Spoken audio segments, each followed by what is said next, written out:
નમસ્કાર, આપ જોઈ રહ્યા છો નેશન પ્લસ ન્યૂઝ. હું છું આપની સાથે હેતલ ભગત.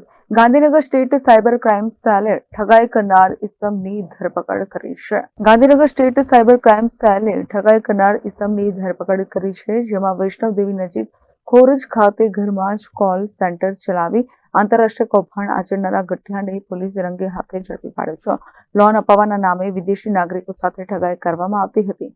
ગઠિયાઓના વોટ્સએપ ગ્રુપ મારફતે તેઓ ઠગાઈ કરતા હતા.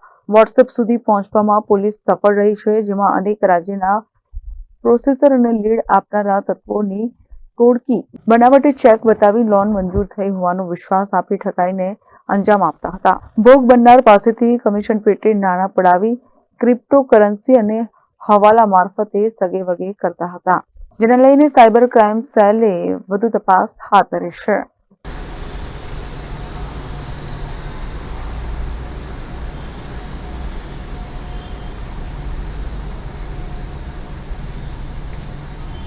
Bureau report, nation plus news, Gandhinagar. સમાચારોના સતત અપડેટ મેળવવા માટે અમારી નેશન પ્લસ ન્યૂઝની યુટ્યુબ ચેનલને સબસ્ક્રાઇબ કરો, બેલ આઇકન દબાવો અને જોડાયેલા રહો ફેસબુક, ઇન્સ્ટાગ્રામ અને ટ્વિટર પર.